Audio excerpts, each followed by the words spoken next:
Assalamualaikum warahmatullahi wabarakatuh. Kembali lagi bersama saya Bang Plan di Plan Sawit Indonesia.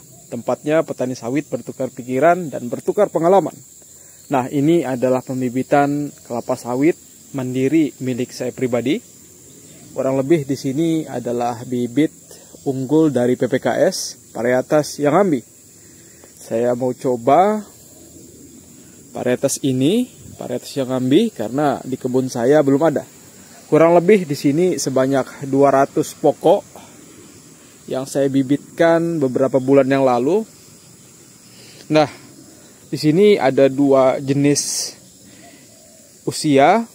Yang pertama ada yang sudah menginjak 3 bulan lebih dan ada yang sudah menginjak 2 bulanan. Di sebelah kanan ini baru 2 bulanan, teman-teman. Yang ini sudah masuk ke 3 bulanan. Adapun yang ingin saya bagikan di sini adalah apa saja hal-hal yang perlu kita perhatikan dan ketahui sebelum melakukan pembibitan. Terutama untuk pembibitan mandiri, karena biasa kita kekurangan literasi dalam memahami apa saja kita butuhkan. Nah, ya hal-hal yang paling pertama kita butuhkan adalah melakukan pembuatan lahan untuk pembibitan. Ini penting karena setiap bibit kita harus mempunyai lahan yang cukup agar nantinya bisa berkembang dengan pesat. Bisa Anda lihat cukup hijau. Lahan yang kita butuhkan untuk pembibitan tanaman sawit, khususnya untuk mandiri, tidak banyak, tapi usahakan lahannya itu datar, karena datar sangat menentukan pertumbuhan dari tanaman kelapa sawit kita. Dan juga usahakan setiap tanaman kelapa sawit kita langsung terhubung oleh sinar matahari. Karena jika tertutupi oleh pokok-pokok yang menghambat sinar matahari, bibit kita ke depan akan mengalami etiolasi atau kekurangan unsur hara dan juga pertumbuhan. Nah, ketika sudah siap lahannya, hal selanjutnya yang harus kita lakukan adalah melakukan pemesanan bibit. Usahakan dalam melakukan pembibitan sawit ini kita menggunakan bibit sawit yang betul-betul unggul bersertifikat, teman-teman. Karena kita tidak akan rugi walaupun kita membeli bibit tersebut dengan harga yang lumayan, akan tetapi tanaman sawit yang kita budidayakan dan nanti kita tanam akan kita dapatkan hasilnya dalam jangka waktu yang panjang. Bibit yang unggul, bibit yang bersertifikat dan berkualitas, ada jaminan untuk kita nantinya ke depan mendapatkan hasil produktivitas yang maksimal. Jadi saran saya, silahkan Anda cari bibit unggul, entah itu dari balai benih PPKS ataupun dari Sriwijaya dan juga yang lain-lainnya. Tapi harus Anda pastikan bibit tersebut unggul dan resmi. Kenapa saya tidak sarankan menggunakan bibit sawit abal-abal? Karena kita sebagai masyarakat tuh biasanya belum mengetahui secara pasti bagaimana ciri-ciri kecambah sawit yang nantinya akan berproduktivitas secara maksimal. Jadi alangkah lebih baik daripada mengambil resiko, lebih baik kita menggunakan bibit sawit yang unggul dan resmi bersertifikat. Nah, setelah kita sudah melakukan pemesanan bibit dan juga lahannya sudah siap, kemudian tahap selanjutnya yang harus kita lakukan adalah mempersiapkan polybag yang nantinya ditempati oleh bibit sawit kita. Usahakan pada waktu Anda melakukan pemesanan, setelahnya Anda langsung menyiapkan polybag. Karena berdasarkan pengalaman saya, ini masuk ketika kalinya saya melakukan pembibitan mandiri. Di tahapan kemarin sebelumnya, karena minimnya pengalaman, saya biasa agak kesulitan karena ketika bibit sudah datang sementara polybag belum saya sediakan, teman-teman. Jadi pelajaran saya ini semoga bisa menambah wawasan Anda agar ketika Anda sudah melakukan pemesanan bibit dan sudah terverifikasi, Anda tinggal menunggu, Anda langsung mempersiapkan polybag yang nantinya digunakan. Di sini saya tidak pernah menggunakan polybag kecil.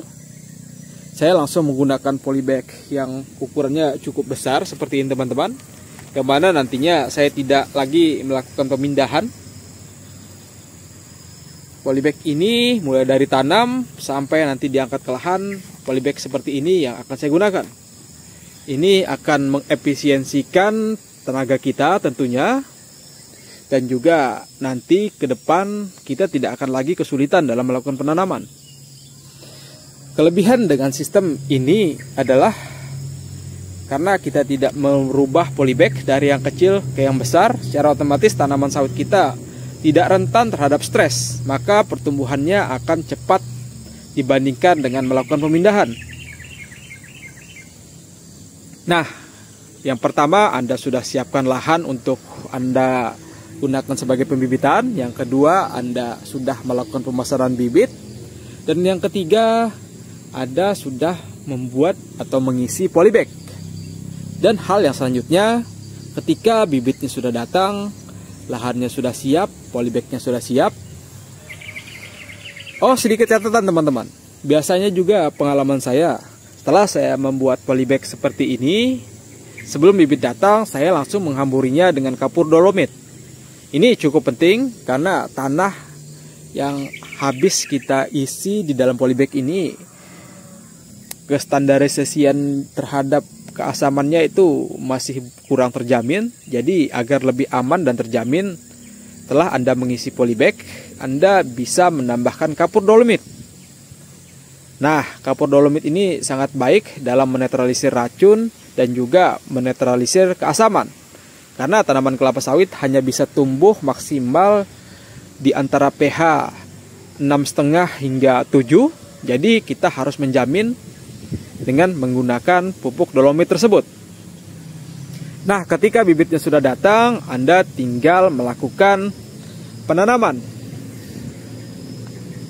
Sekedar pengalaman, biasa jika bibit sudah datang, saya belum langsung membuka kemasan.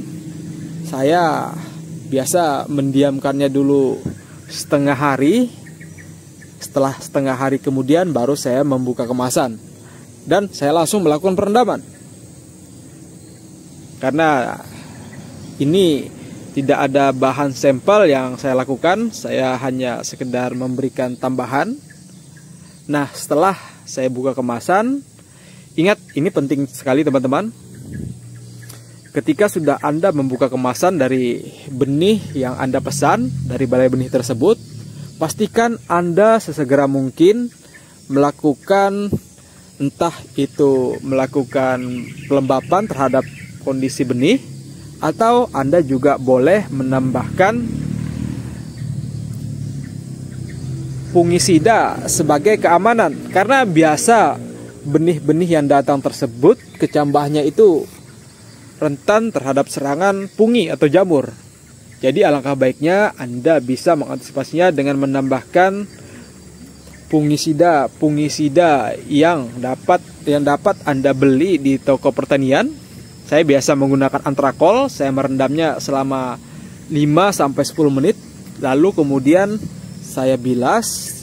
Setelah itu saya lakukan penanaman. Nah, untuk penanaman di sini pastikan ketika Anda melakukan penanaman itu Anda menanamnya di waktu yang tepat.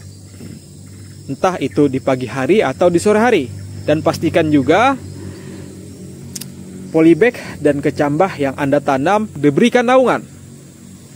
Nah, itulah beberapa poin penting. Nanti di lain waktu saya akan memaparkan lebih jelasnya berdasarkan pengalaman saya pribadi, sampai nanti kita bisa tanam di lapangan. Yang jelas Anda harus menggunakan bibit unggul. Anda sudah menyiapkan lahan. Sebelum bibit datang, Anda juga sudah menyiapkan polybag. Itu sangat penting, harus selalu kita perhatikan terkait dengan pemupukan penyiraman. Di lain waktu saya akan memaparkannya. Nah, sekian dari saya. Semoga informasi ini bisa menjadi manfaat. Wassalamualaikum warahmatullahi wabarakatuh. Salam tandan berduri.